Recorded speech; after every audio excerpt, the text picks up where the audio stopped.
It's a stop video. It's unmuted.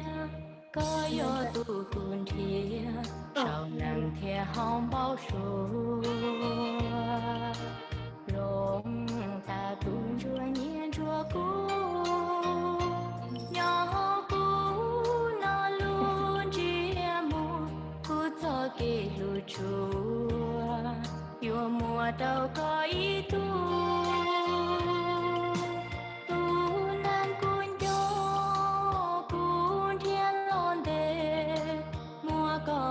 tuần đê lù nang chan tuần đi có khư đi cha tin na có chi bu cu trai tuông thì hiểm muôn chờ lúa lư tu cu mẹ có gì có yo cu tu pa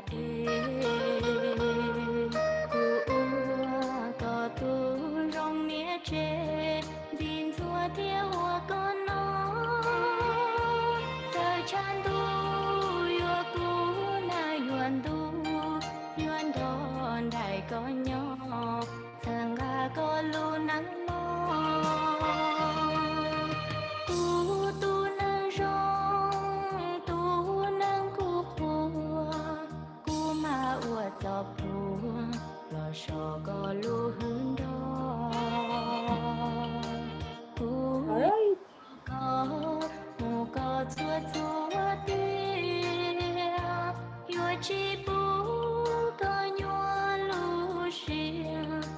Chỉ bu bông của mùa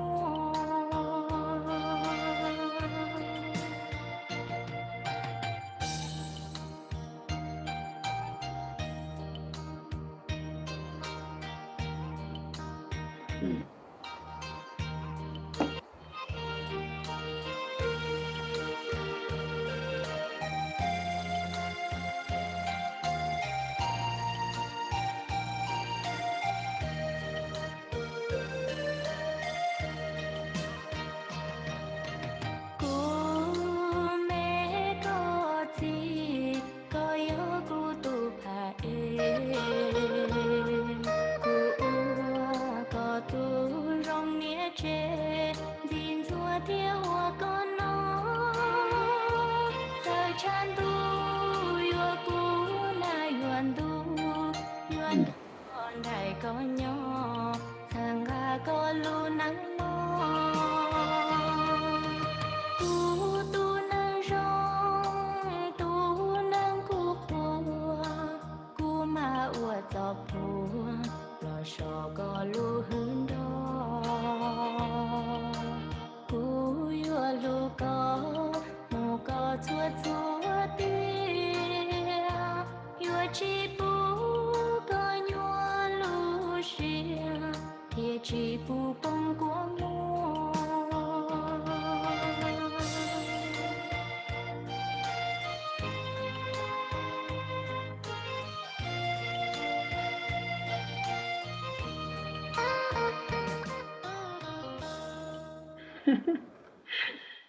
You show my phone?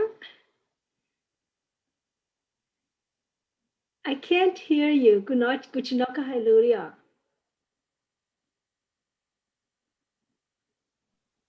Okay, nhớ xong đi sơ đời nè. Nhiều cái lúc mai á, máy pa. Yes, I forgot to unmuted myself. Nhớ xong. Xóa lần số tu vào nhớ học Facebook chụp những sơ đời thia cho luôn bà tổ chức nhớ được đi Hmong Radio của chi cho cháu AM trong xe tất cả tôn chi này sơ đời của máy pa thế nó cũng một cái lăng xương cho Dr. Foua. Nhớ xong Dr. Foua, how are you? Yeah, very good. Nishala. It's always going to be you and me, I think. No, it's always that. Here you don't share. Oh, you're very sweet. Thank you. Yeah. It's always nice to be here. Every time. Keeps me vigilant, keeps me good at what I'm doing. So that's good. Yeah, you always look good too. You look healthy. Thank you. I'm always laughing because my daughters are dancing in front of me. That's why. OK，这里呢要的要比较朋友要 Facebook 朋友的 radio 了要比较 Angel 咗，你是的，กูบอกไปเขาโพสต์เนาะกูต่อเจ้าดอกบ้าพวกไปอย่าถาดสาวตุกมอ Covid-19 อีเหตุเคนกูยังขอ subject ว่าจริงจังตัวไป是的呀，xử lýนี่是的包呀 Covid-19 นะเจนี่ยังตุกมอ取消ยังได้จะชัวร์พอเขาลูกก็ที่รอเลยนะเจกูไม่จะ statistic ที่ไม่จะ data ตัวไป是的เที่ยนะพอจะนั่นเบอร์หน่อยยิ่งสอนใช้ก็อย่าเราได้บ้าพวก Yes, it is. And here you go shine the COVID-19. Bây giờ mong cái lấy chữ COVID-19 just chỉ là hoa tụ mỏ của chúa na này à. And to come on again, nhưng mua chữ xin đau run gì, xin à so. Có mà đi present the statistics trên này chúng ta được xin không? Cú post trên Facebook anh hùng thảo luận này à, anh hùng thảo luận cho để bé nó nói bây giờ thả cho tụ cái mỏ Covid của chúa nó. Hầu lúc xí hầu đó anh hùng thảo luận xứ này chỉ cho case này khỏi hay cho họ đi tết thanh thôn á. Lá vàng li ốc của châu lúc tết chờ là chỉ do lo cho châu gì lo cho châu lan đúng năng này vậy. The case nè, thì tao ó nó là xưa này tôi chăm châu lo cho xà lan tờ rồi nè. Thì con nó khe tao hay tiệt bé tụi cam mò này mà này tụi cam mò thì tao sẽ sấy cơ nè. Thì cho tôi là cũng chống cơ thế. Thì chỉ thầu lúc có thì ta nó là cho patata su nó lúc có thì mình tiếp lâu là chỉ cho case nó sẽ chỉ đi patata của hay nó tuy học lâu cho xà phá lâu cho xà lan bé bùa cho ốp phá bé bùa lâu là chỉ nó bữa nay lo hiện cơ thế cho tôi là tuy học ít point million ilan tử tụi nó tôi vậy nhá không biết tên nó vì hệ tiệp bên nhau mình cả tế là chỉ của họ biết cho mình cả tế thì hãy cho bé lúc tế chầu mua cho case nó sắp lời thì cho nâng tuần đầu sắp lời vậy thì tế chầu mua tụ cá món nó sắp lời thì cho nâng tuần đầu sắp lời chỉ cho tế chầu mình cả tế nè. Unfortunately, chị mình cả tế là chỉ cho case nè cho thầu lúc có thì là trâu nó thật ta số nó sẽ chỉ tới cho chua lan tử chỉ cho năng xỉa này chỉ tới giờ ốp của bây giờ bê phá chi của bây giờ chi lăng chỉ lúc tới chờ thì từ mình cả tế này chỉ giờ tới chờ India nè chỉ giờ the case này chỉ tới giờ cha gì lan chỉ cho năng xỉa này chỉ tới giờ ít buồn năng có bê phá cho bộ có y chỉ lúc tới chờ thì bê chỉ giờ Brazil này giờ chi phá chi million chi lan tụ case thì ít buồn cho phá lóc buồn cho châu nên tổ xỉa vậy, chỉ họ nói chỉ họ ít họ bây giờ thật thà, nhớ họ media tên nó là những thà sau Covid-19 nó bảo ít sống lần đủ rồi nó mà vậy, những người ít sống mà thì thì hải bé ta tụ lấy nhớ họ chỉ một cái thứ nó sẽ gì, cụ tao cho có việc thì có do ít thu medical doctor thì số có cũng mua resource có họ mua cái ba bé việc thì bé thảo luận mong là gì cho bé cho cái gì năng sáng mong này vậy thì cô họ giờ lúc cho họ mua chỉ có họ thảo luận gì thế.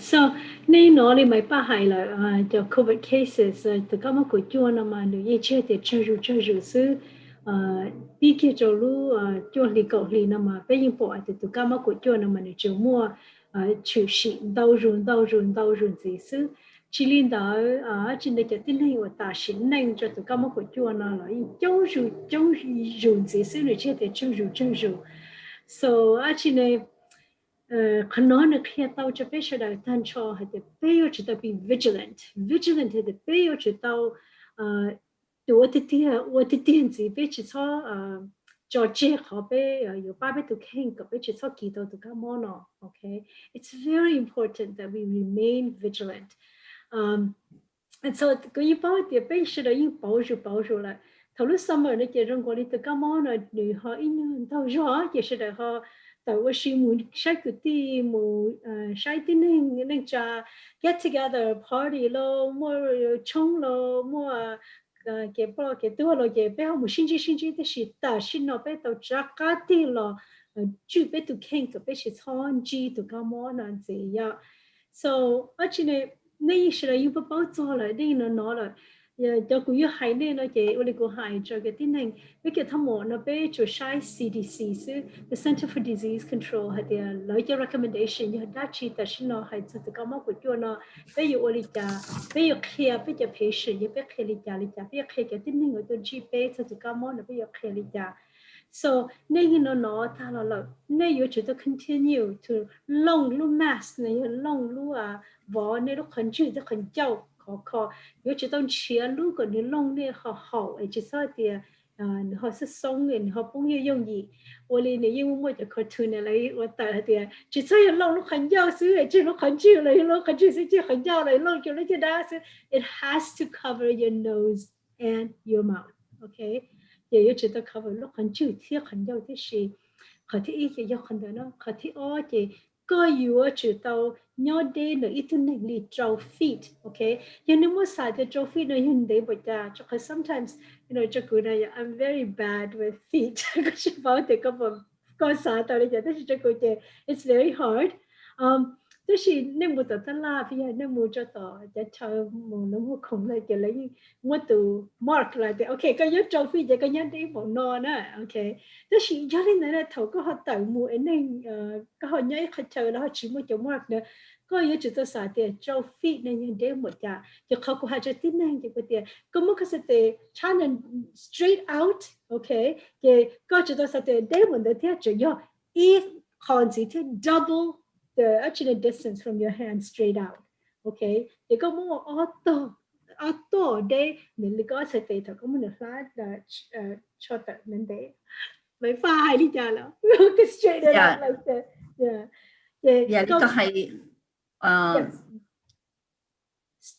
straight out okay thì có sao thì okay để cái ít dùng gì được chứ okay thì two times có một cái tiền straight out thì tụi nên nhớ chỉ tao nhớ để có một cái thể chỉ một contact that's approximately 12 feet okay thì có thiết bị ở trên tiếng hành bây giờ nói chỉ cho con chúa có thể để you have to wash your hands and chúa để này chúa cho sông bùn thia ở đây chỉ là một yêu đây so you have to wash your hands with soap and con chúa đi nên go seconds so họ cũng clear của your patient vậy cái con chúa có thể để cái mà sửa cho nên go so that's 20 seconds then you're done okay giờ thì chỉ mua sông bùn nào thầu con chúa có thể cho sông bùn thì cho đây nó mà cho nhà thì cho khi nhà thì you know you clean your hand con chúa có thể dùng nó họ thì ở nửa ba thì cái nửa ba tuổi get rid of the germs cho cái món đó and giờ có chỉ mua đây sông bùn chúa thì này what do you do we really recommend hay là tin này you chỉ tao xí cho hand sanitizers you know mấy you cho lần chúa tôi cái món your hand sanitizers có you under you chỉ tao mua at least 20% alcohol in there you tao mua 20% alcohol này chỉ thì you tao cả COVID của you under okay so 3 things let's remind you make sure you know ta là chỉ có hai đứa sự họ wear your mask họ chúa có thể with soap and or use hand sanitizers họ thiết bị thì có chỉ tao nhớ trâu feet là ít thứ này giờ thì có uali nói cái này ba có chỉ số kỳ tàu từ cái món nói thiệt uo cái bé chỉ số mua từ cái món nói chỉ sĩ làm gì okay so let me just give you an example để giờ vì lý do biết thế the 12 feet what is so significant about 6 feet and why do we cover our face okay the most clear example có bị chữ của clear cho nên tao dùng gì chấp rồi nó is này sai để thầu ở trên này nếu mua snow lại thằng nó nọ ấy này tặng cho rằng này oppa okay này high lu này oppa mình này bỏ cho này cho ba nó nữ chịu đấy một cha thằng có high lu chứ cái bỏ cho ba nó chịu tao một đã cho ba đến này cho ai yếu kỳ tao cho cái tin này it's that respiratory droplet that's coming out from your mouth tao được có lúc khẩn giao lo cho đợi cho nữ gia tao một kỳ cho tin này. That's why control fin is important. That's why cái thì mua cái mask là cứ cái lúc khẩn trương thế khẩn giao. That's why it's really important. Okay. Dr. Bác Phước cũng cho có thảm chỉ cho họ cái tiền số tiền này ạ. Yes. Cái thầu máy giờ đi bé mua sả cho là mấy chia cái số trận tập trong nó một Phần Lan thế đó là một hôm nào một số tiền tôi cũng mua lại cho Hong Nam là mà cũng chỉ comfortable chỉ là khoan air dry này vậy.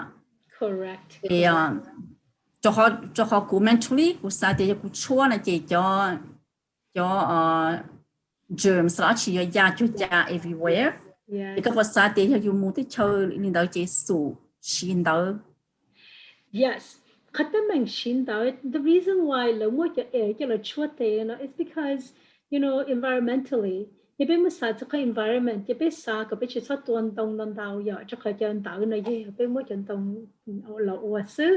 So that's why the actually chua te có nó quan came out is so that we can be more environmentally conscious.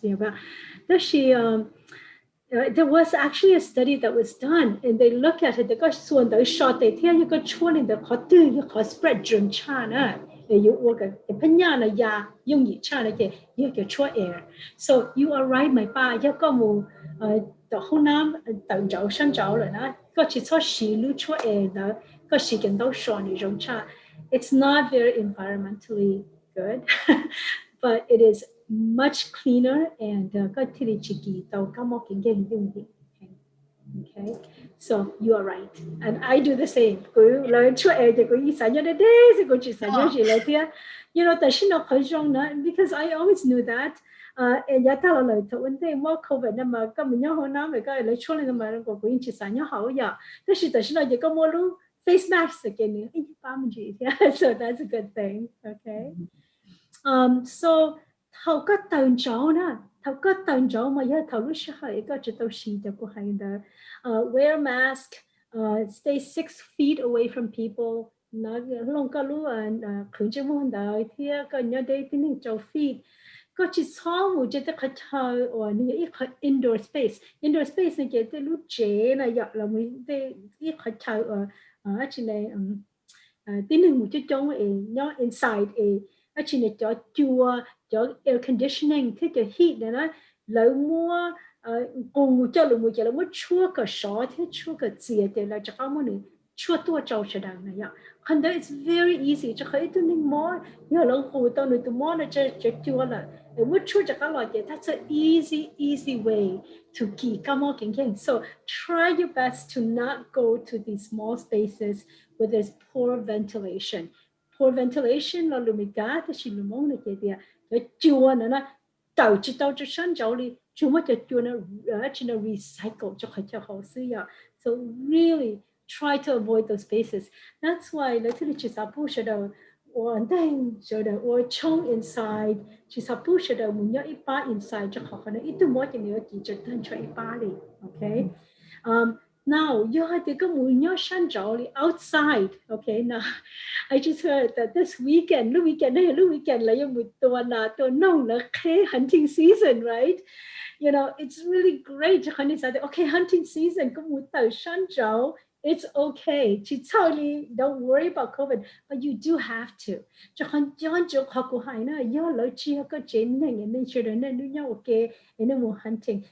have to wear your mask if you are going to be close to them. You had the có mùi cho cái phong dư là cái tì nên nhau xí chế Charlie trâu phi nên chưa ít chế nên nó nhau ok kì you are chỉ tông cả có lú lông trong mũi từ mũi lông even though nên nhau san trâu vì tiền John Jong có respiratory droplet còn nó coi lo hai lú cho có xứ chỉ là cho con châu okay kia là da tỏ tê là sau đó giúp báo là mấy cho tiếng năng là hai lú mà là cho con châu lại thì hai lú cho con châu thì cho lú này ya.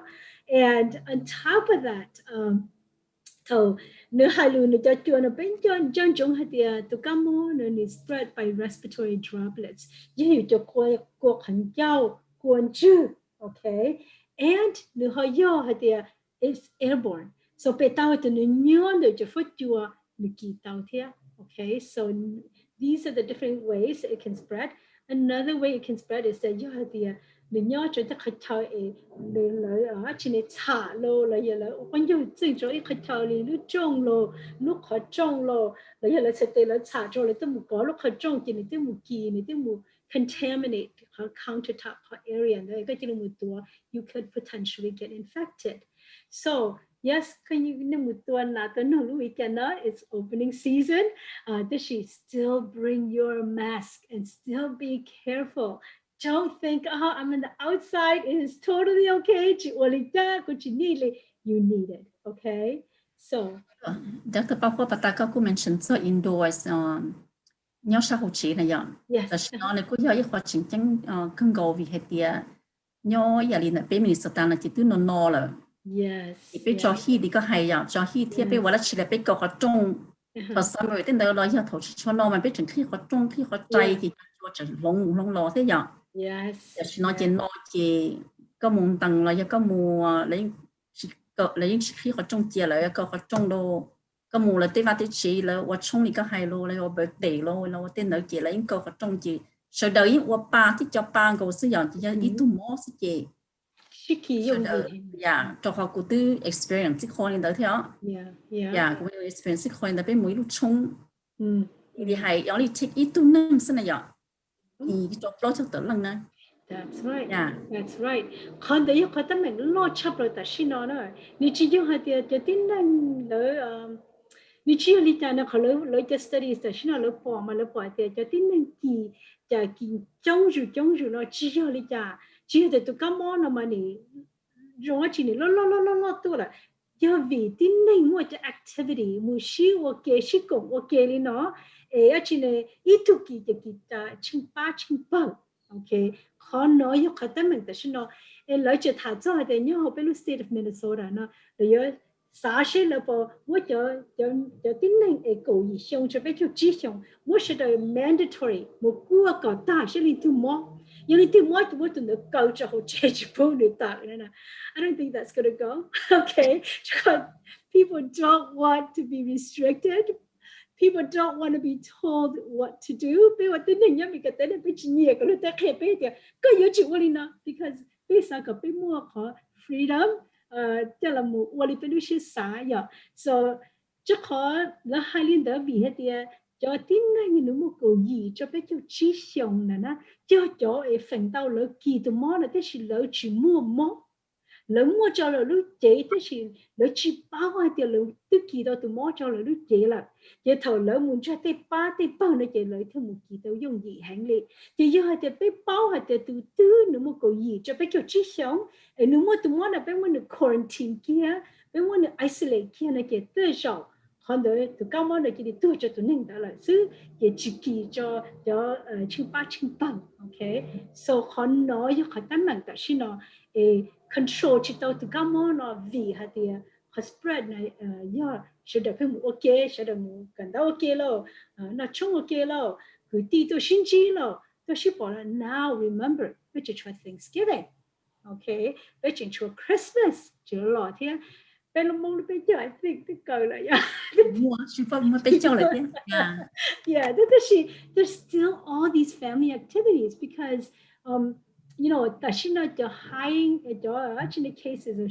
share rủ nó lỡ hai tiền cho tin kiến tàu chạy kỳ lo tại lúc summer nó should get together okay what chung okay nó rồi nó mau okay ít xíu chấm travel thế à I know this is not side they need travel nữa nó nhau luôn như hồng nữa it's recycle air như hồng even though you're wearing a mask and you should be wearing a mask inside it still is dangerous in that way. Cái kỳ tôi dùng gì hình cho khỏi cho chua như hồng đấy, để chua là muốn recycle cũng là muốn để cho một heat thế là cho một cái gì xả chắc cho sẽ được của ba chỗ như hồng xứ. So cho close space như này cho cái thứ chấp lại.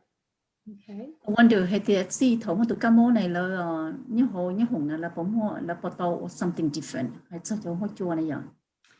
I don't think so. These are pressurized cabins. They, you know, nếu có nhà xe này thì để là chịu pressurized thì như hồng này thì tin là chịu một chùa thế thì it's not going to be good to ya. So cái chùa này như cái recycle chùa sức. Ít con gì thì mà có những bao thì của tôi như hồng yêu rau theo lưu chạy đó, lỡ qua thì lỡ mới tin hình rau y lưu trồng thì cái y lưu trồng. You know, I think it will help a little bit, but you know. Yeah, that's good. Nói tiếng mới cho airline mà là full flight thế nào? Yes, that is really scary. Chứ khó ưa nhiệt thầu ấy chứ nếu như hồng nó ưa nhiệt gì ở chỉ ưa lên nhỏ ít lên nữa thì我哋係那個冇真到嘛，個人你要麼嚟見到那個手上咯，但係你手大你嚟都是個隻雙子貼，你個手大嘅，you know it's 個100% confident. It's really hard to know. I think at the you are really taking a chance, and so you know a good li kun no mà chỉ tao mới custody ở đây, but just lên tin năng kỳ tao từ cái mỏ lọ họ như họ việc khẩn đấy trong cái chỉ tao bỏ chịu tua ở đây là với custody cho khẩn đấy là chơi cho lên đó rồi, thế thì yeah cái khẩn chơi thì tin năng nhớ chỉ tao đi trao feet from each other thì khẩn đấy kỳ tao yêu gì nữa mà. Okay, so có kỳ nữa kỳ lo đó có thứ lúc ta có hai chân này respiratory droplets, okay, cho nên cho cua họ có khẩn châu họ có khẩn chữ họ có trả tàu cho họ tụ cá món là kỳ cho là khẩn chữ vấn đề, okay, and so có sai thì tụ cá món là kỳ cái này có lúc khẩn chữ, okay, cho nên mua khẩn tin dê cho ta họ kể cho có lúc chữ cho có lúc chập so that's why cái tin này như thầu lỡ kỳ tụ mò nó lỡ mò hay lỡ mò khó từ lỡ do thì thầu lỡ chỉ nếu mua cái symptoms này do đó chỉ ý cái ôm bảo cú ta hậu nè, okay, fever, you cú ta hậu lỡ nồng cho khó again kỳ một chỗ lúc cái ba một chỗ là nồng một chỗ lỡ mò ta hậu cho khỏi từ cái món này nữa lúc khẩn trương nó cái chơi một chỗ lúc như thế một chỗ lỡ mò ta hậu một chỗ lỡ mò ý cái lỡ muscle aches, muscle pains. Thì trong lúc khẩn trương, tôi cho tụi mình chỉ cá lò nó đó chỉ là chua tả đi là or loss of taste.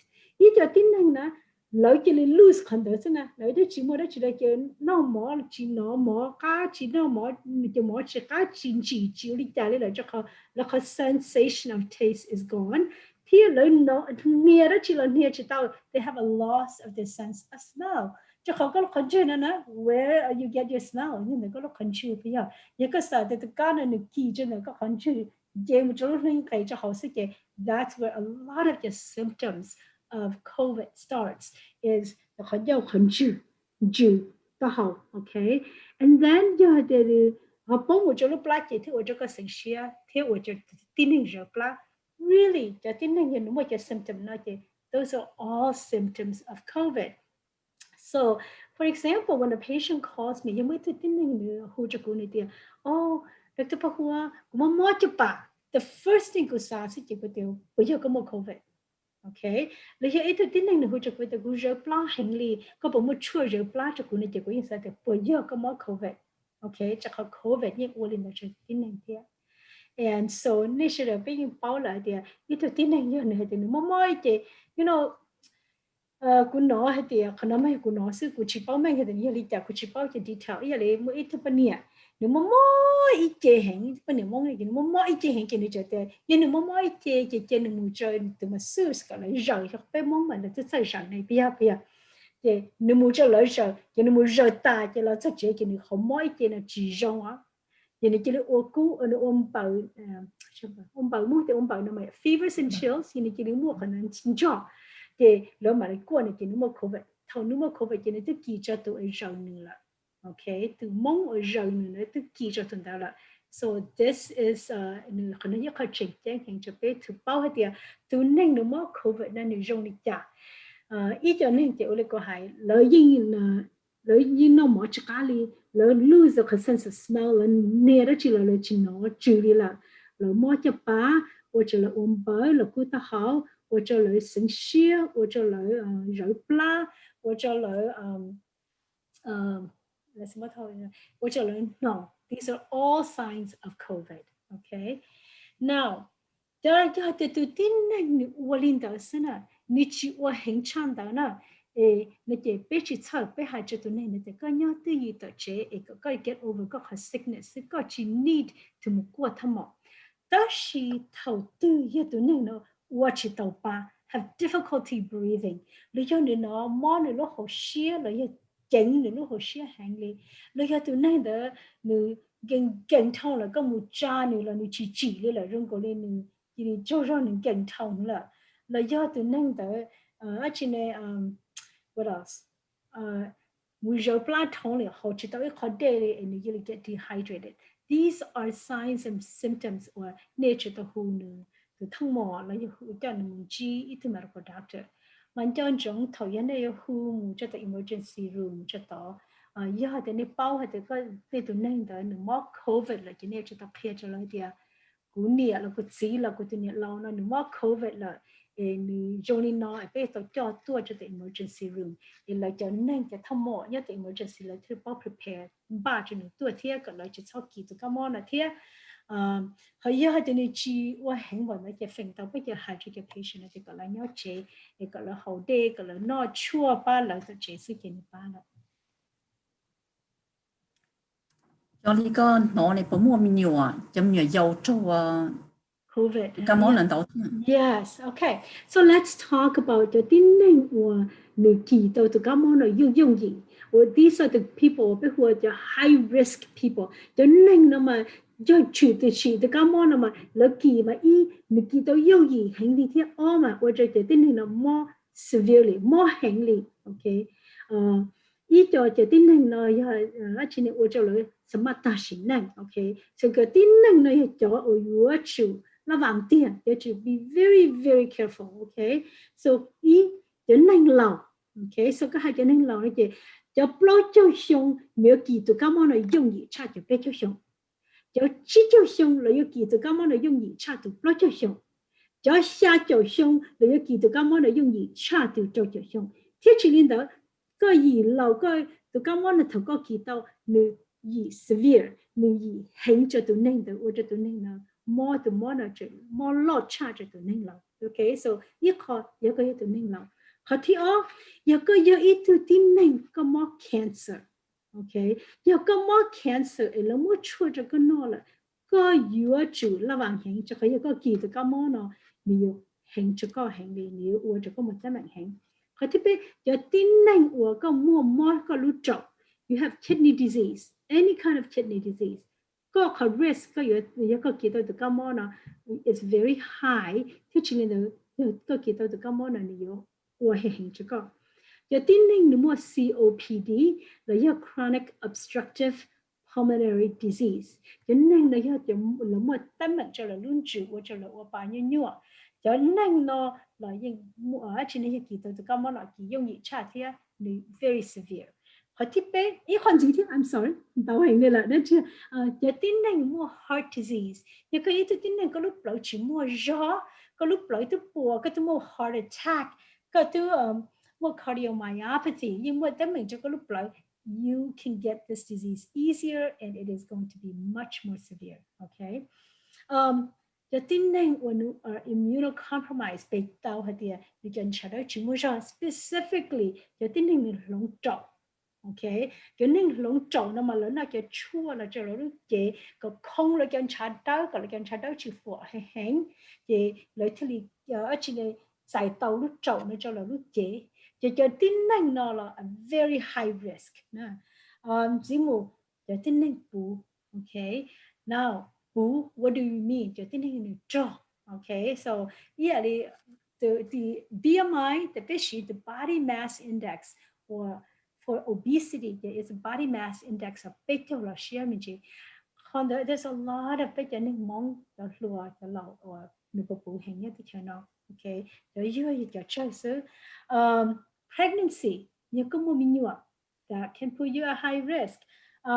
If you're a smoker, okay, có Foua Yang, that có đi bỏ từ Foua Yang nó destroy nên luôn trừ. Again, that puts you at high risk. And then last but not least, your tin hình môn chả gì, okay, specifically type 2 diabetes. Your type 2 diabetes này your tin hình của môn chả gì thầu lâu là nó chia mua thầu lấy nhiều dầu. Yeah, cho nên mua chắc chắn thằng nó to là risk in your higher is because bé bao chắc chắn chỉ ta thì cho thì cho bé sống sai thì tới rồi giờ chọn trả đó chắc chắn là tua thế thì chưa lý từ tin này nữa mình chắc chắn type on là chọn trả đó chỉ muốn rồi. Okay, so that's why con được thấy ít khó. Thâu lên đó, giờ có muốn sai gì thế? Other things, trả share. ye I khó risk it shin cha shi chi hình bộ linh cha ka ji what else I think asthma, that's another one. Asthma so asthma is another very important one so asthma that can be really severe. Okay, so remember that yi leng the go leng tin leng actually cho the dashi leng la the COVID na ya the leng la chi xiong so 8 out of 10 people who died from COVID are people who are 65 years or older. That's 8 out of 10. So yi leng the go leng all leng so that's very high. Now, my pata pataka no kuna maka no tsamnya yao. So go hai tan check and I take a laluya. Minyo yao, let's say about COVID. You know, minyo yao ichi more COVID hingbo li yao. Okay, especially yet the minyo na le chimo mo. Okay, the minyo yao a bit so chaplo yet the minyo yao a le mo jala yelipata yet the minyo na mo asthma. Okay, nếu không phải sang mắc COVID kiểu xe gió, nhất thì mình nhận thấy nếu không có ít khó tâm mạch, cho nên can trả đau chỉ mua gió, that again is going to put me at higher risk of having actually getting COVID here, having more severe disease. Talking about COVID. Let me see. Nhất thì mình nhận thấy nếu muốn trả khai gì thì type E, okay, type 1 diabetes. Nhất thì mình nhận thấy nếu không mua lúc trâu. What else? Nhất thì mình nhận thấy nó chỉ chua là worker là lúc chỉ mua cho the steroids, prednisone, là mấy cái condition, nó cái chua nó mua worker cái trả đau chỉ mua cho hàng thì again thì mình nhận là more increased risk of having disease. So mình nhận cái healthy thì chỉ mua đó chỉ là the risk for getting COVID is lower. Yi lâu yi mua tên mạch, yi lùa yi chỉ mua. That she yet the million more jolly more asthma journey gain of a chance your share here. Okay. There is a condition mentioned sorry could say có lùm chỉ so no problem. Một lông trầu này vậy, vì tiền lông trầu thì nó chua nó chỉ cần đấy cho high risk people. She là tu donor này có more risk ya. Tu donor chỉ mua, vì tu donor nếu mà nếu trầu một bút cho lịch tu sư. Okay, that's correct. That's correct. Cho tin năng lông trầu nó nếu mà khó tâm mà vì thế vấn đề nữa tại tàu lúc trầu thế lúc trầu ya, họ lựa cho lúc chế mà bây giờ tao muốn cái chua cho nên nó cái chua nó là muốn cái trả đời suppress mình chỉ cái trả đời chỉ sau phụ hay cái cho họ ya cho nên lông trầu tại lúc trầu phình tàu nè, lúc trầu phù mà vì thế này nhon đấy một cái trả đời bao hết thì lúc trầu nó chưa của lúc thì cái trả đời một tua lúc trầu nó thì lúc trầu nó cái chịu họ lựa lại thì thế tao chắc lông trầu đua. Okay, so the chua bên một chỗ nó là một không là cái trả đời gọi là cái trả đời chỉ sau một tua lúc trầu này cho đời hiểu cho tấm mặt, một chỗ là more immunocompromised thì khả năng thế là một chỗ là more higher risk of having actually getting COVID and having more severe disease. Okay. Có hai tia cho chúng mày cho lâu này vậy, cho high risk cho especially là mua medical condition. Yes. Thì có sao cha cho cái cho muốn mà chúng mua cho lâu là phim chúng chơi lâu thế này vậy. Yes. Chúng lâu thế ấy có sao cha cho hoàn đầu thế vì ít cho lâu mà là cũng nhớ sao họ chơi là chỉ ít xe mà chỉ nên không mua cái rồi cho mình nhỏ là hai store là nhiều là gì thế vì thế là lòng lì thế này vậy cho lâu nè cái rồi là mua thế cái gì là cái rồi cho mình nhỏ là cũng chỉ hai thế thì có họ mua lúa đó gì khi sẽ thì mua ít tu họ mà muốn ư tại sao nó là vậy mua cái gì họ khi nên nó mua cái chỉ lâu thế có họ perspective có họ sáng đi thế.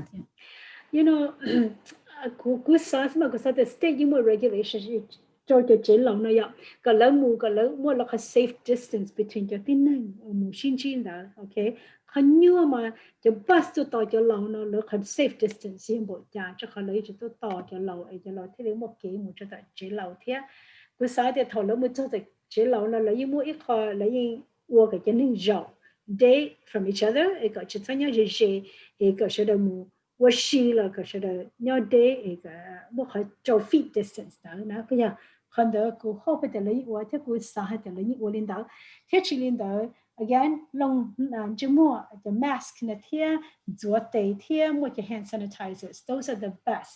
那看他们嘛，有可能有一度几刀呢，一度能的。全被去包下的女，而且呢，寄来了，也都那的呢，寄到用一下就好。Again，我都知道 is a closed space， 你去人 outside， 所以就做gut， 就做自然然後，都知道呢，recycled air， 你知道，就做山上古老，一啲錯豆單錯，只有裏邊係個 negative pressure room， 就做好呢，就你講古等這種 ，that's a negative pressure room，OK。nhớ là chế lâu tập bé chế của lúc chế là ý dạng của nó chỉ mới chế cho có recycle, số lượng của mình chính rồi nó nói cái phần tàu như cái recycle air, thế nào giờ tập chế lâu là nhiều hơn đó, so giờ nên nó của thế đã tập bao giờ nên được họ tự họ nên ba của chấp lại cái gì ba chấp lại cái chỉ xong một, giờ có giờ ít nên lòng có mua thì có xong một số, em nhớ còn thâu lúc chạy nhiều nọ, em nhớ thâu lúc chạy nhiều nọ cái có thể giờ đi,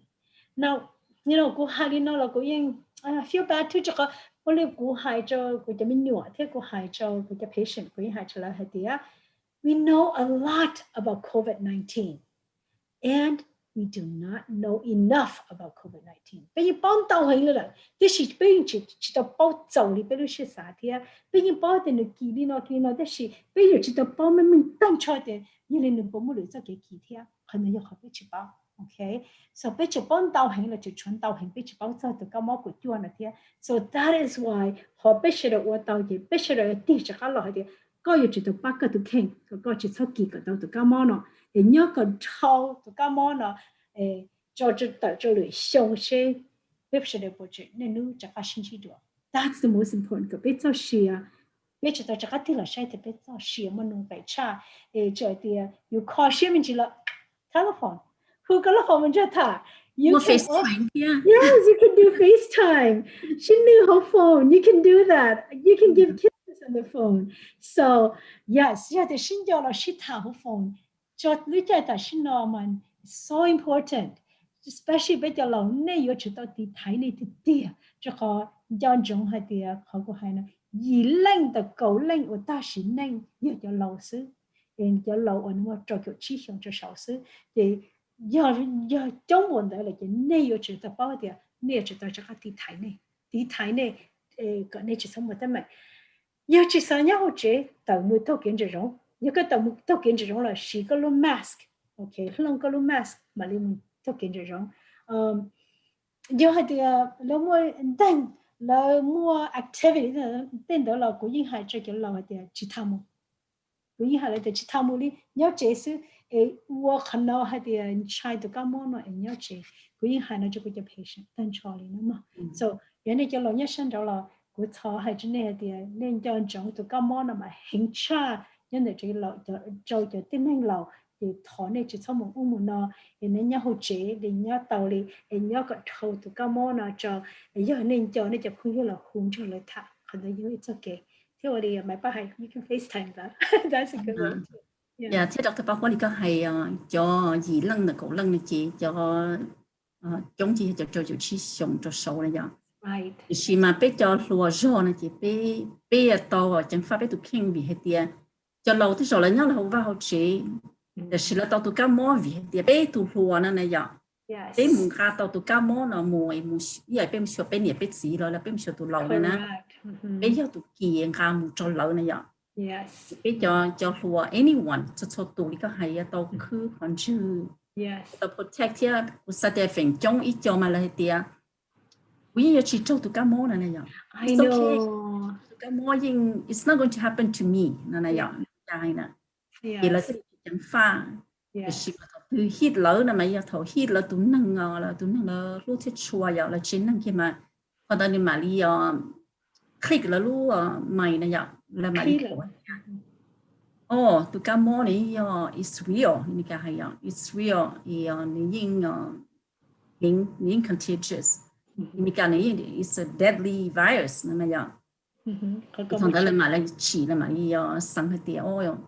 Or you don't know yeah là you know là nó chỉ tự là nó sẽ này dạng you chỉ pay attention này dạng và chỉ cho you chỉ năng kia là ya itu cũng you là ya từ này chị you mà li chắc ya phụ tu kinh you mà li ya còn nói một trắng thì tia chỉ là hay dạng thế đi cho li ta cho nó bớt bị hay đó nhưng la tu xỉa này chứ còn nói ní rồi itu kamu serious ini cả hay mấy ba cái lo có hay do bây giờ rồi nè bây mỗi họ lựa bây mỗi mình tự mình nhớ bây giờ mình tự mình nhớ một cần ta mình cho lại cho phong hiểu cái you know I have young adult children you know and you know you have lỡ mù lỡ lo cũng một lâu tu rồi ít tu kỳ lo sẽ cái gì kỳ cho sự đạo lý để kỳ sự đạo cái gì cũng cho mình chỉ cũng nhẹ chỉ cũng một kỳ cho cũng nhẹ thế họ nói họ có thể kỳ chinh bằng này việc hắn đó nè kỳ ít tu sẽ cái tuần này sẽ mà kỳ cho chân này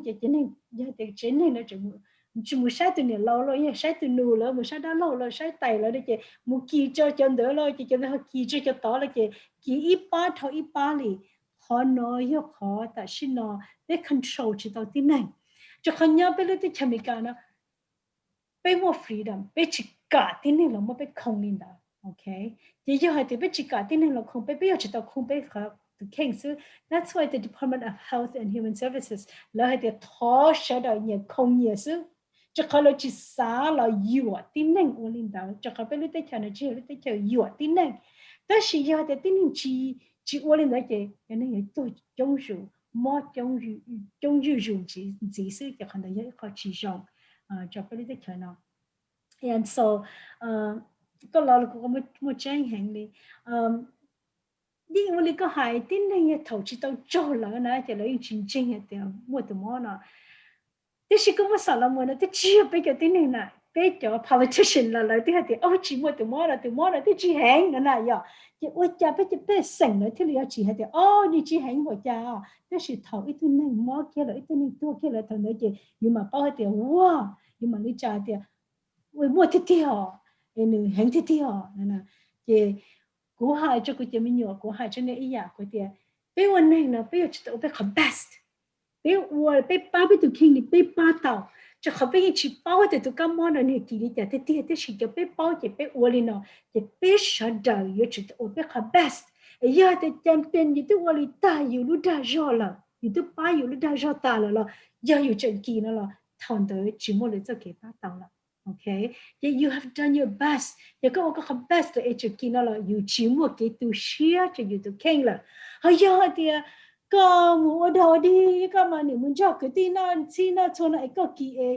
you know là có hay cái ta xin nên cái cho mình nhớ này rồi giờ có một cha nếu cho cái mình nhớ chỉ tao này chỉ ta xin nên có tu share cho có một cha có mình nhớ sao thì wow bao lì mà khen lì mà lo luôn nói chuyện lì là okay cho họ bây giờ bao thì giờ có uo li hành nữa có chúa tê có lông na có nhớ trâu phi là tin nên con đỡ you reduce cái risk thì có chỉ sống một tê ba tê bao một tê bao mỏ tê lúc họ ít lúc chế ít bao lên đó con đỡ you reduce cái risk thì uo lên đó sự you come best nếu chưa thì uo ít xí ít tiền này nếu chưa thì uo ở bên này còn thâu từ các món hay hành nó sự thâu từ các món hay hành nó là gì we're going to be free. I can't wait.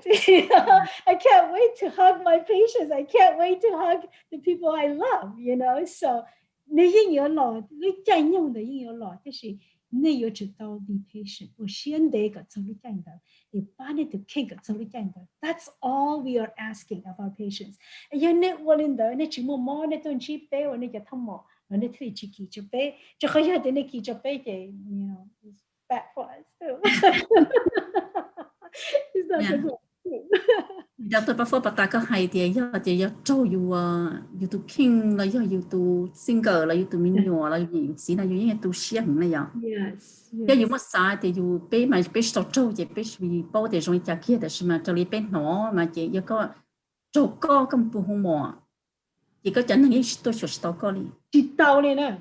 Thì là hay có nhau không mò chỉ có nhau ý lần này giờ thì cho nó có dạng dạng tế là chỉ có một có ý lần sử dụng sự mấy thứ này nhớ là có ý sao này vậy. Right. Giờ you sát xong mà you tu share giờ you tu vậy nhá là lúc xa này you mò những sự bỏ từ ấy or you mò này you sát thì you mù này you sát xong một trái giả sau bị trái giả nhau you lương thế này vậy you start so you chân you lu lo you muốn cho chi you tu xem bộ đi chả thế nhở nhớ tao chế lo như chỉ bỏ như tu năng nhớ tao không mò rồi tu xem sẽ đấy mà cái tu xem sẽ đấy thì chạy我家cụ thể đi做tu有啲做么啦，有啲家cụ thể做tu么啦，tu多嚟家真係做么thế nhở你個係嘅 we have to prevent that. That's right. You know, just like for example, I recently had an uncle who got COVID. Cũng mới tu uncle nói này tao COVID. The first thing 佢啥就佢啥嘅，你聽我做呢？我家對你的，你去 careful。我家你去把你都看，我家你都把的，然後怎麼做？我家要你都，you know, that's the first thing I think about. You start to blame people. You do not. 這個。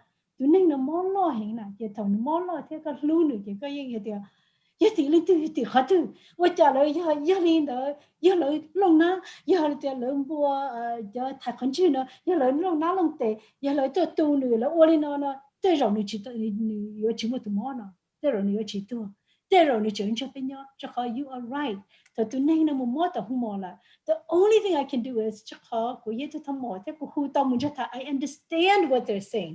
Cú tao cái thông mòn yo what cho đã chỉ cú tao cho là thà cú hiện thì giờ này nó cái cho nên gì thế bà tao giờ này cái cho nó ba thế bà tao thọ này ôn nó thọ nó không khả năng gì cú hai tao tới lúc nó trên này tới xin này tao này chỉ bảo nó cho cái nó này hai chỉ tao cho nó and I feel so much for the patient một bữa cho nên chỉ tao hai thì hiện trong này cha này ôn cha it's so sad it's what you do share hàng này nè and you know cú as a physician, I'm able to call going to thăm món mà every day nữ hữu cũ là ní cầu mong mà ní hữu cũ thì okay Dr. Yang cái tụi ông cử trong đi nó nữ trong đi nó nữ cho ông ba đi nó nữ lúc lỡ chia một nó nữa ní khi ta nó ta cho của tao cái thì okay giờ thì nữ trong đi nó thọ có bác khả năng gì bắt tao these are things ở của hai tao cho nó thế thì của sao thì giờ lựa tụi nó lúc hai tao nó này chỉ tao okay,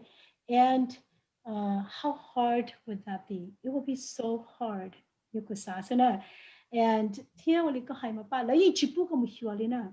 Okay, so cái Zoom đi u na một thả cho sự, and it's really hard. Thế có chỉ sao thì tụi này nó chỉ bao lù thia, rồi là ba nữa, rồi nữa bảo lì you yon đó, so many things. Vì sao thì lấy include yeah, lì thế thì you know, có những tiếng Anh rồi thì có những lúc có tiếng Anh. Okay. Okay, let's move on a little bit about COVID testing. Yeah. Để thảo cho thì, tại vì nó có những một cuộc COVID, có một cuộc lịch trả. Nếu mà ở chỗ cái cuộc ít chỗ cái chỉ là shock hình chữ là shock hình châu, shock cái quan trọng một cuộc. Okay. Thì còn đấy là specifically cuộc sẽ có bởi mua từ các mẫu COVID. Họ thì ở chỉ là cho cái chuyện trả một cuộc sẽ có chuyện trả đau của tổng chi từ các mẫu COVID. Okay, so khó test yêu bảo mình hay để có mua được cái món COVID, ta xin nó là chỉ mua này cái khó, so khẩn cho khẩn chừng quá. Okay, khẩn đấy thì mà thế thì qua tao hay để do you have COVID or do you not have COVID? Nè, khẩn trả nó mà nó cho khai tao, có bắt đầu chi COVID, hậu là lại nó, nó cho khai tao khẩn nó sẽ, nó chỉ tao nó khai tao thì ta xin nó có mua COVID là chỉ mua. Okay, so you can go and get these tests done. And they're laying, you know, they will more advertisement. There are many places that do COVID testing. You can go and get it done. Giờ tin nên từ này thứ yếu chỉ tao một cua COVID. Giờ có mua giờ tâm mà đi giờ tâm mình đi của hải ta là nó có rau pla, có củ tao hầu, có móc có lúa chả bà, có bà như giờ có một cái symptom như nói it's important for you to go get tested. Rồi giờ thì có mù nhớ cho ít ba tin này cái cái tí này get together là sao vậy? Này xin chỉ ta nó vẫn sao nó Monday có ít thứ tí lâu rồi cái thứ cái tí hồi tôi thì là của một COVID là now tan cho nên interact cho tụi tin này ở mua COVID này cái tí xin chỉ nó Saturday nữa yêu chỉ của COVID tan cho okay chỉ giờ thì我的只人呢，就我只过，我的只人呢，他就我只过，少到单超有只都没过 COVID，OK， 不叫人就不叫人，别叫人就别叫人，没过单超呢 ，OK。So if you have come in contact with 一头丁人或者没 COVID，you gotta go get tested. Yeah, có một cái symptom to go get tested. So chỉ là để cho tụi tin này nhiều chúng một COVID,แต่是要có một cái tâm lý nó cái có nhiều chúng một make sure là cái chúng một COVID. Ya có một chút ba tin này ok, anh nhỏ cho feed each other, and cái lo chế cái bị cú ta hậu, that's a reason to một qua sẽ có một COVID, okay? What do you hai? Cô chỉ có lúc đó tôi có hỏi thằng sau hỏi chuyện trong này nhở, nhưng mà thì ilu adult daycare, nhưng mà thì mà itu nữa positive, itu lâu itu nên là nhở positive nó, lỡ bây giờ hay có tăng cho cho lâu một qua thiệt, chỉ ta lên đó mua itu sai sửa đó là nó nhở như message thì giờ trong lên đó giờ thì mấy itu mua rồi nó itu center nó bây giờ một câu nữa nè. Yeah, like, you know, I think that you go look, that's going to have to be. Cho khả năng John Joe had thầu nên more COVID là na. Minnesota Department of Health is going to call you. Là you who nên na, okay? Là you who nên cho nên thả thì nên cho linh tự ok nên muốn cho khẩn tự là you nung ta thế gì á. Mà có you chỉ tao khai chân, cho khả năng có chỉ khai chân cho lại thì con chỉ linh tự thì lấy chỉ bao有một個cho nên lấy để trả cho nên là họ mua tụi mua là kỳ tụi mua đó, okay? So có chỉ chọn trái cho họ lấy chỉ một cái đề có họ tao lấy chỉ một cái cho một cô đi trả đi, đó là lấy sản chia sẽ cho nên có một chi cho linh tư lấy sản một tí tội cho nên là có cho tin nên là một cô sẽ là họ mua tụi cá mua khẩu vệ sư, có chỉ cho tụi cá mua là thế chỉ kỳ chín ba được của hai mình bảo nè, thì lấy nhiều hồ tuần hôm nay. Yo, it is too many low more and more adult daycare in the more COVID. Good SARS in Minnesota Department of Health. You recommend that tan cho should go got should I more John Jong had they low are very vulnerable. Like yo or you more to Ghana, young yi cha, you say to Ghana, young yi cha, teaching in the tomorrow hang charge at your low. Okay, so Minnesota Department of Health, you go up, you make sure they are. Tin năng đó actually của thân trọng, okay. Now personally, còn mấy của personal opinion, yo mua lên đó, cô recommend của thân trọng cho lâu, thì cô recommend là thì mua được quarantine, là mua được go for at least go bao nhiêu có everything clear thân trọng cho yo khai là mặc được. That would be my recommendation. Yeah, yo cô tôi chữ là lúc center nó là cô yo có theo cô yo. Tôi inform tan cho sự đời ya, inform tan sự đời. Đó là mua lấy chúng qua thiên, chỉ ta lên đó có tôi clean các center thế này ya, có ta clean các center chỉ có tôi muốn cơ, đi có hay đi cột lông hú là whatever. Giờ cũng tôi chữ, ya chỉ ta tôi để là thằng bạn là tụ lò là tụ ở trên này yo tôi qua yo tụ khi mình tụ xa thì họ tụ ya save cho sự đời ya, thì cũng chỉ lý có hay thế. John Joe had the COVID na come on or tâm mạng cho lâu hành cha or cho lâu, okay.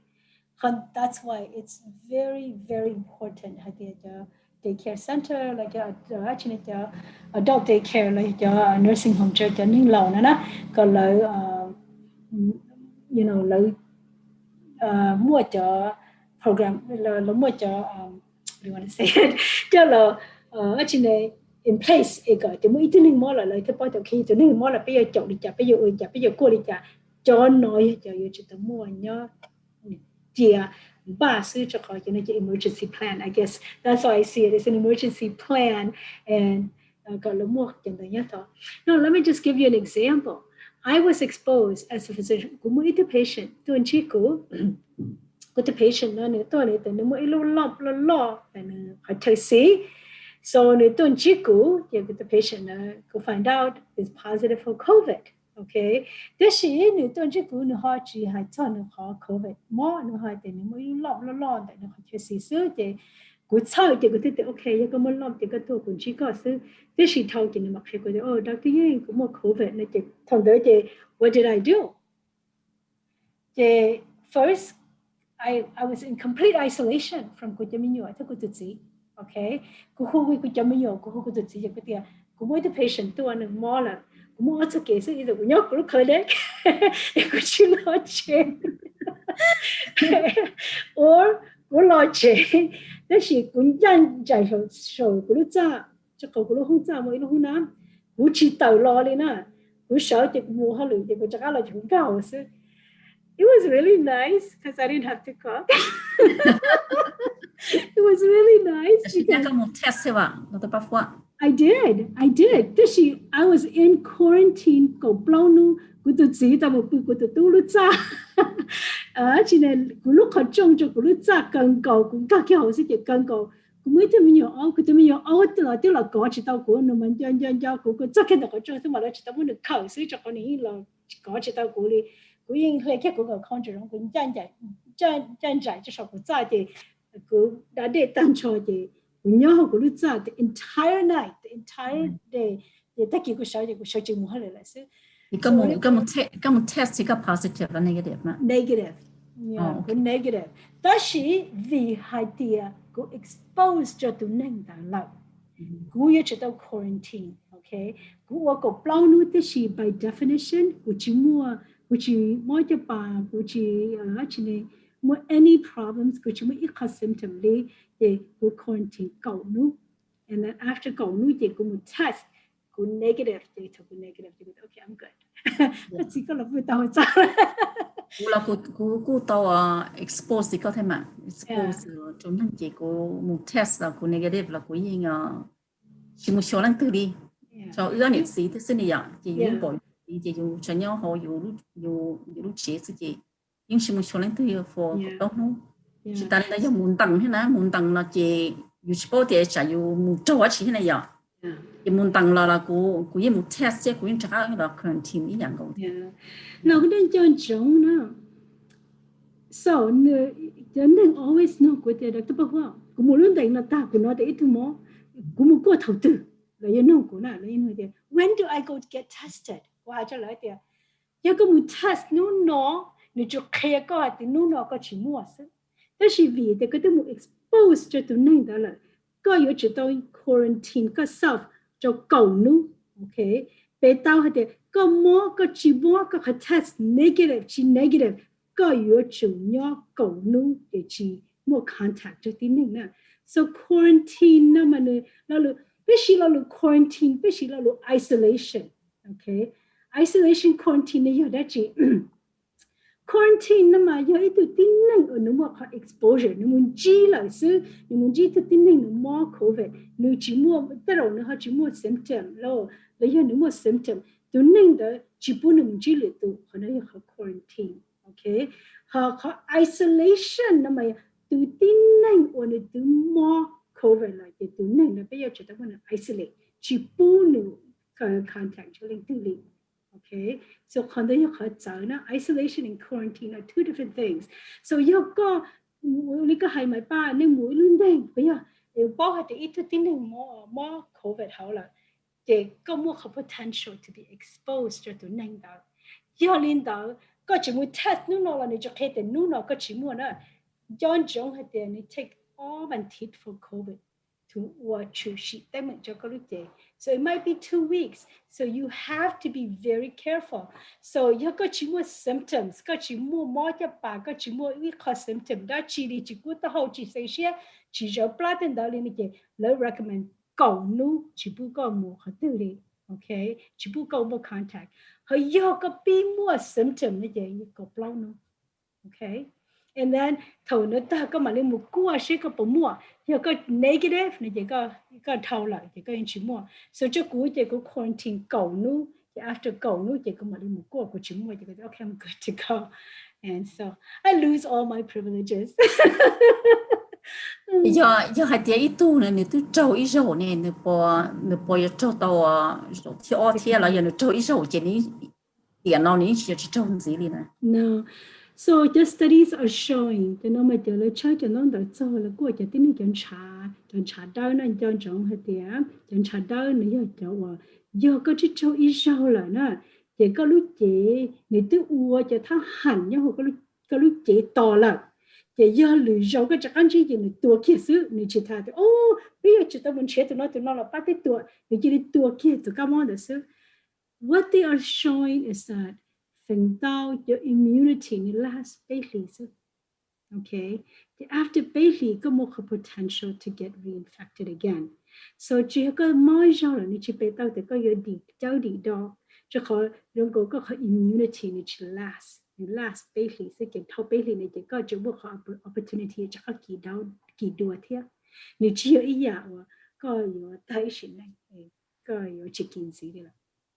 Chỉ bỏ bé tàu hay tiền yêu có cho số thiếu này chỉ có yêu mò hình trang rồi chỉ not necessary. Not necessarily. It can be worse. It can be better. See, that's the thing about COVID is that bây chỉ bao hạt tiền có cho nó để yêu hay hình chỉ có lời yêu nếu chỉ yêu hình chỉ có. Ta xin nó bây chỉ bao mình hạt tiền từ nếu trong đi ta thì là mò hình cha từ nếu chỉ mò hình. Bây chỉ đó yêu bao cái lúc community mong bây yêu bỏ tiền cho lâu là tua là cho lâu là tua là cho bây chỉ tao bỏ sẽ kia cho bây giờ giàu học bây lúc community nó được cũng bỏ sẽ à mấy trong cái bây chỉ tao muốn nhiều giàu ta xin này là COVIDแต่是cho in trang này đi coi thứ cũ mà ba là ít tua là bây giờ họ cho lâu là ít tua đi là cái tê tu nó mất COVID mình rong lo mình chỉ muốn tao mình đã chỉ đi tê tu mất COVID mình những qua tao tao mất COVID hơn nữaแต่是chỉ nông chỉ lo chưa chỉ cú tao hậu chỉ qua đi cha cho nên là asymptomatic carriers. Okay, so bây giờ chỉ bảo thì có hiện tượng rong đi cha, you know, giờ có bao giờ là muốn cú sao thế nào cú sao thế, vì cú chỉ bảo cú chỉ sáng chi. Okay, cú chỉ bảo thì cú lúc chế you react đi cha cho từ COVID nữa, so rong cha của sáng chi chứ, that is the best. Okay, cú sao thì này cái nhà sinh đầu có là này yêu sao ý à đi cú sao,所以này yêu sao thì rong cha chính chi, rong cha chỉ sao mà rong chaอยู่ที่ไทยอยู่ที่เข่งเสียก็อยู่ที่ชั้นที่ตะการมอนะสิก็พอตอนน้องเจอตัวกุ้งชั่วเลยเนี่ยขออัปเดตดีจังเลยที่yes, okay. I was going to talk about Kung Chua, so I'm glad you asked about Kung Chua. So, you know, 还做Kung Chua 巴蒂台呢，但是呢，不只知道我一Kung Chua, okay. When you look at vaccination, there are three things really. One day, bây giờ mới Kung Chua lòng cầu tin năng nè mà, giờ Kung Chua nè mà nếu như chỉ tao meet all criteria, họ ý nè mà nếu Kung Chua nè, giờ có Kung Chua nè mà nếu như ba cái chỉ từ cái món nữa cái này chỉ cho phù hợp hình, okay, chỉ có, okay, còn nếu build cái đó có immunity, họ thì ý thì do lên đó nè. So the clinical trials, there is no vaccine that has been approved to this day yet. Okay, chỉ có một ít vaccine or okay, okay, so it's really important COVID nếu chỉ qua hình chỉ có ấy là từ lâu bây giờ bắt đầu lâu do là tàu COVID mà là sa hình theo lời tôi chúng ta cho nên bây giờ cũng chua nó cho lời này bây giờ qua cho lời mà gì lên ở ta xin lên đó ở cho online là xứ nếu bây giờ ba món đó là như chỉ ba, okay, so cũng chua giờ chỉ tập ba hình món đó mà lấy thì để cả nó cũng chua là gọi tin này, okay, họ thì ở trên cũng chua này giờ chỉ tao be very safe. Okay, nếu chỉ tao hay thì nếu chỉ cất lì à, tay mình cho tin này. Okay, nếu chỉ qua cho tin này là tuổi cho cũng cho nó lo hay thì qua cho tin này là cất lì à, mua cho tin này mà lấy thì lì cả mua cũng cho nó làm không cho tin này vaccine cho tin này. So and the other thing that's really important is that cũng chua giờ bây giờ những chế cũng chua là ba tin mà cũng chua là giờ chỉ tao ba ở trên này stop the pandemic. Bây giờ thì bên cầu mà từ cái mùa Covid-19 này yếu tụ mà bên thì ít cũng chua rong nè, cho nói cho ở trên cái hệ, tại sao nó chỉ tao muốn ít cũng chua nó meet the criteria nó tân cho, that's why chỉ tao muốn ít vaccine, tại sao nó cứ bảo để là phun trình chết rồi là chịu phun vào cái clinical trials, là chỉ hạt thì là bây giờ muốn cầu tin mình chỉ trong sự này chả thế gì, the studies are not there. It has not been shown to be or proven to be safe. So right now, there's nothing yet, and so that's just the way. The Chanel là hay cho tụi flu shot này à? Thì tụi họ mà lại tiệt là, thì hết tiệt mà họ flu shot thì họ mua COVID tụi thì chỉ là recommend cho everybody to mua sát tụi flu shot. Yes. Is that true? Yeah. Yes. So the flu shot will protect you from the flu. Okay. So remember, flu nó cho tính năng ở nó flu nó từ muốn chỉ trong COVID thế nào ít cái hình cú ta hậu ta hậu ít cho nên sinh sĩ cho nên rối bla. Okay, so it's very similar to COVID. Chỉ có chỉ tao flu thế cái tao COVID thế chỉ sao có yếu ô lý You see, so literally recommend hạt địa có ý tu giờ tại sao bây giờ tao yếu flu season thì muốn có flu giờ đừng có flu thì có ba cái gì thì cái họ tàu flu là thì chỉ hàng thiệt, giờ cái họ tàu COVID là giờ chỉ mất COVID, thì chỉ không mất flu. So it really is to protect you so that you will not get the flu. Or if you get the flu, it will be mild, it will not be severe. And then secondly, the mỗi hai là mỗi cái giờ cái họ tàu flu là như thế chỉ hàng cho có, như thế mau mình chỉ xứ họ giờ lên đó cái họ tàu COVID là cái họ chỉ thấy tàu flu thế COVID chứ. College có thể hình thành là. Cho mỗi次mà là hệ là xã tu flu sát nè, cũng chua flu. Là hệ tiền là xã cũng chua này mà là lúc chạy nọ này flu sát mà usually lúc chạy nọ này là hai dạng mỏ nè. Is that bên lúc chỉ trong cái chạy mấy次mà là hệ tiền, either là hệ tiền là allergic to flu sát. Bây giờ là chỉ mà allergic to it là sao cũng chua là ta chỉ là hai dạng mỏ cha là chỉ sao cũng chua nữa. Yeah, so it is true. It is true that ít cho nên là có cũng chua flu ta trong cái là ít có nhiều có thổ minh chỉ là bây giờ nữa sometimes even thì chỉ mà tháo, okay. Đó là cuối đầu mỏ flu là nè, thầu có mỏ flu mà mỏ nhiều tuổi. This is when I was in medical school. Cô một cái đó cô ta có cái thông ngộ. And thầu cô mỏ flu nó cũng sợ chỉ tàu là một cái đó là cô nhà đó tôi ôm mỏ cho cô nó even thì cô theo sợ tàu. Cho không mỏ ít gì thì là cái mà nhưng mà chỉ tàu đó chỉ là cái bún cổ sư theo ôm bào theo, cô ta hậu theo, đũa theo, sinh xe theo, họ chỉ là rau pla theo mà, you know, cái chỉ muốn thế nên là tôi có gì thôi nói gì, it can be dangerous. Vậy có bây giờ thì tôi lâu, vậy ô hình một đó cho tôi lâu nè, vậy tôi lâu nữa chị chỉ muốn rằng vậy ô hình một đó cho tôi lâu vậy, tôi lâu nhưng dùng gì ta sẽ nên xem nào, okay, so it is very important hả thì giờ cái tôi nên lâu là bây giờ recommend hả thì cái tàu học flu shot cái là ba cái đi chỉ số ô hình nữa cho cái ý cho nên ô lý cái hay mà ba như tàu có thầu bên chỉ tàu là sao cũng cho flu ta. Thế là những chuyện bảo lý tàu flu đi quý hàm đấy okay. Okay, xong rồi lúc sẽ hậu tư cũng thằng tàu thuốc của bà tiền này chống lùng là này tàu cỡ tàu mình chỉ là it's a wake up call mình cả hay hay là tới giờอยู่sát cho làอยู่chắc ăn nó chỉอยู่chắc clearอยู่ที่ remind you thế này vậy ở thế bác phó thầu cỡ nó sẽ có bảo mua áp là lù cho bé cho ta tỏ lùng nó thiệt vấn đề sao. Yeah, so có chuyện chính chấp lời cho cô hai chỗ này chỉ có bé giả bà ta sẽ có chắc có hai đứa sẽ dùa này chạy tệ chỉ là sử dụng sanitizer nữa long này lưu mask, okay, chỉ sau là cho nó khẩn giàu chỉ sau cho nó khẩn trừ. And the other thing is chỉ này khó này sẽ đầu chỉ sau mình nhớ rồi tin này sự chỉ sau mình nhớ chừng ba cho khó giờ thì cho yêu chỉ năng là mà tu sửa cái lý. And so khả năng như khó chuyện những chấp lời sự giờ này chỉ tao mới tu nên chọn nó thì it's really good. I personally have had an uncle who died from actually COVID, and my uncle was in his house for 10 months. Chỉ tao ít khó tự lý cho khó, he had a stroke. He could not get out. Nhưng nếu tận dụng như chỉ tao thao nửa tận dụng sư, nếu tí cho ba tận dụng chỉ do nếu tụi bên nhẹ lò, mình dụng lò thiệt, cho nên tụi nửa sư. And within 1 week of getting COVID, he died. And there's nothing I could do to help him. There's nothing I could do to be with him.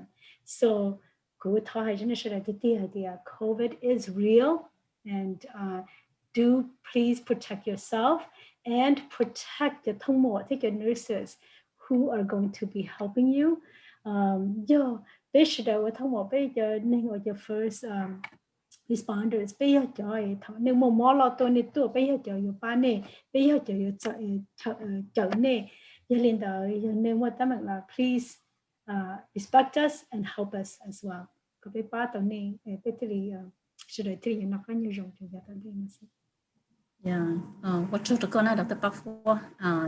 It's always a pleasure to have you on the radio. Vậy là họ thắc xong Covid-19 nữa thế, dân trong này Dr. Foua cho bé khó nữa hay lên đầu thế, thì bé sau đó những mua tụi năng chẳng năng mua bé lu bé chua dạng gì, thì hay xin nói chỉ bé giờ tụi mình lu đi một lần không hay bé tụi mình lu nhớ chỉ đi as much as you can.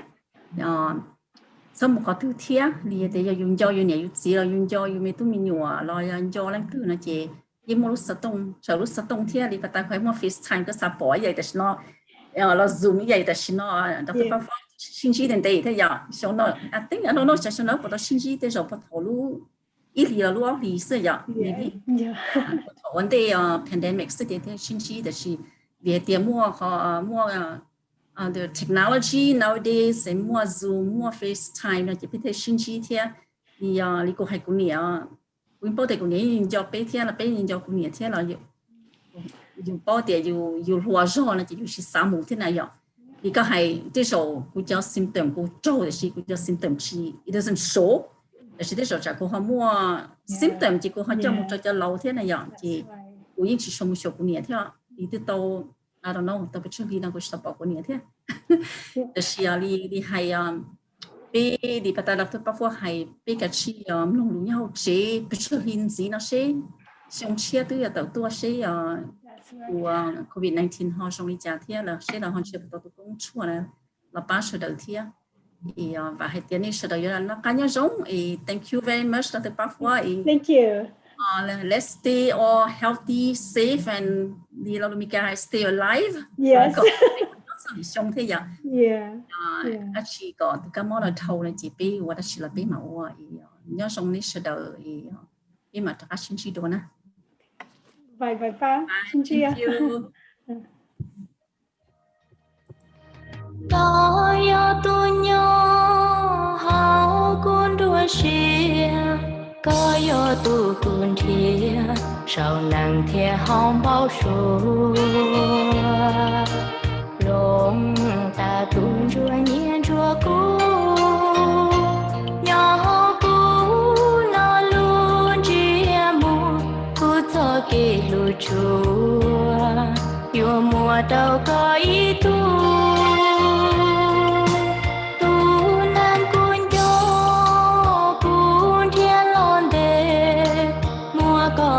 tuần đế buồn lù nàng chan tuần đi có cứ đi cha tin na có chỉ bu cu trai thương thì hiểm muốn chờ luôn lữ tu cô mẹ có gì có yêu cô tu pa